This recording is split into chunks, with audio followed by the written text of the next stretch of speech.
बोलो गणेश जी महाराज की जय। आज हम आपको सकट चौथ माता की कहानी सुनाते हैं।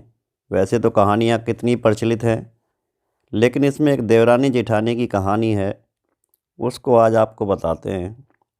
एक शहर में एक देवरानी और जेठानी दोनों रहा करती थी। जेठानी अमीर थी और देवरानी बहुत गरीब थी। देवरानी गणेश जी की भक्त थी। देवरानी का पति जंगल से लकड़ी काट कर बेचता था और अक्सर बीमार रहता था। देवरानी जेठानी के घर का सारा काम करती और बदले में जेठानी बचा हुआ खाना, पुराने कपड़े आदि उसको दे देती थी। इसी से देवरानी का परिवार चल रहा था। माघ महीने में देवरानी ने तिल चौथ का व्रत किया। 5 आने का तिल व गुड़ लाकर तिलकुट्टा बनाया। पूजा करके तिल चौथ की कथा सुनी और तिलकुट्टा छीके में रख दिया और सोचा कि चांद उगने पर तिलकुट्टा और उसके बाद ही कुछ खाएगी। कथा सुनकर वह जेठानी के यहाँ चली गई। खाना बनाकर जेठानी के बच्चों से खाना खाने को कहा तो बच्चे बोले, माँ ने व्रत किया है और माँ भूखी है। जब माँ खाना खाएगी हम भी तभी खाएंगे। जेठ जी को खाना खाने को कहा तो जेठ जी बोले, मैं अकेला नहीं खाऊंगा। जब चांद निकलेगा तब सब खाएंगे, तभी मैं भी खाऊंगा।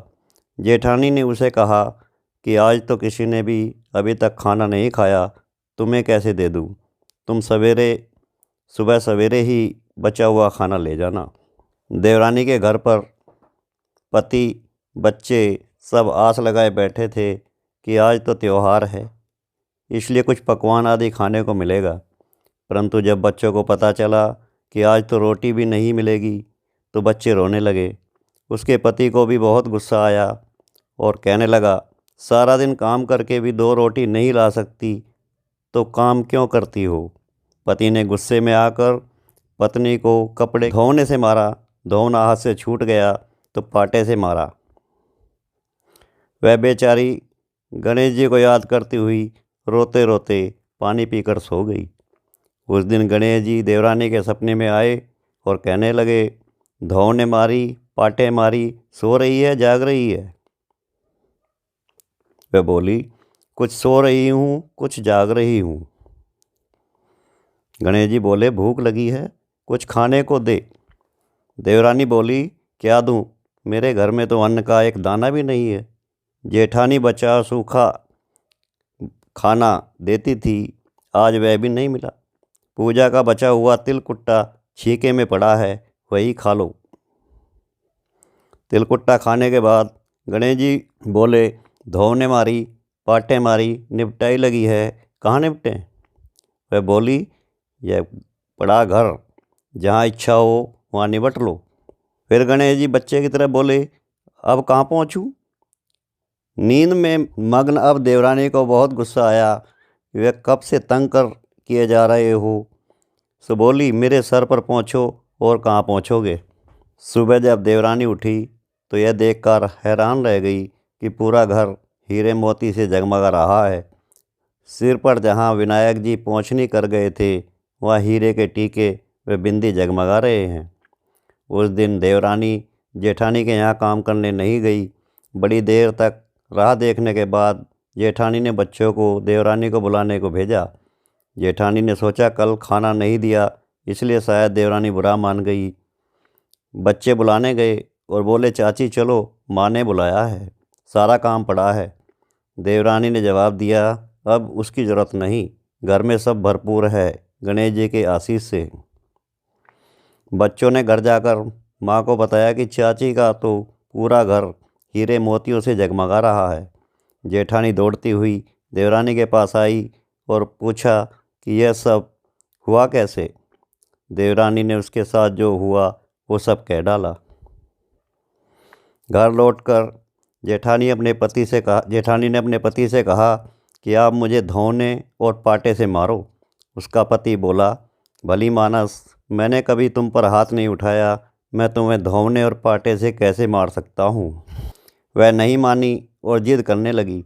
मजबूरन पति को उसे मारना पड़ा। उसने ढेर सारा घी डालकर चूरमा बनाया, छीके में रखकर और सो गई।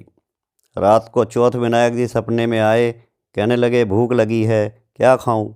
जेठानी ने कहा, गणेश जी महाराज, मेरी देवरानी के यहाँ तो आपने सूखा तिलकुट्टा खाया, मैंने तो झरते घी का चूरमा बनाकर आपके लिए छीके में रखा है, फल और मेवे भी रखे हैं, जो चाहे खा लीजिए। बाल स्वरूप गणेश जी बोले, अब निपटे कहाँ? जेठानी बोली, उसके यहाँ तो टूटी फूटी झोंपड़ी थी, मेरे यहाँ तो कंचन के महल हैं, जहाँ चाहो निपटो। फिर गणेश जी ने पूछा, अब पहुँचूँ कहाँ? जेठानी बोली, मेरे ललाट पर बड़ी सी बिंदी लगाकर पहुँच लो। धन की भूखी जेठानी सुबह बहुत जल्दी उठ गई। सोचा घर हीरे जवाहरात से भर चुका होगा, पर देखा तो पूरे घर में गंदगी फैली हुई थी, तेज़ बदबू आ रही थी। उसके सिर पर भी बहुत सी गंदगी लगी हुई थी। उसने कहा, हे गणेश जी महाराज, यह आपने क्या किया? मुझसे रूठे और देवरानी पर टूटे।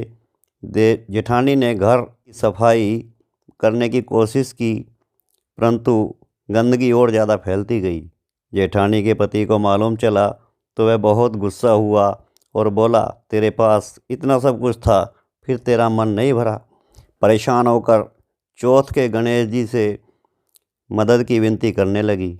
गणेश जी ने कहा, देवरानी से जलन के कारण तूने जो किया था, यह उसी का फल है। अब तू अपने धन में से आधा उसे दे देगी, तभी यह सब साफ होगा। उसने आधा धन बांट दिया, किंतु मोरों की एक हांडी चूल्हे के नीचे गाड़ रखी थी।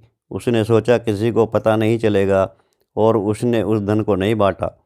उसने कहा, हे श्री गणेश जी, अब तो अपना यह बिखराव समेटो। वे बोले, पहले चूल्हे के नीचे गड़ी हुई मोहरों की हांडी सही ताक में रखी 2 सुई के भी 2 हिस्से कर। इस प्रकार गजानन ने बाल स्वरूप में आकर सुई जैसी छोटी चीज़ का भी बंटवारा किया, अपनी माया समेटी। हे गणेश जी महाराज, जैसी आपने देवरानी पर कृपा की, वैसी सब पर करना। कहानी कहने वाले, सुनने वाले, हुंकार भरने वाले सब पर कृपा करना, लेकिन जेठानी को जैसी सज़ा दी वैसी किसी को मत देना। बोल गणेश जी महाराज की जय।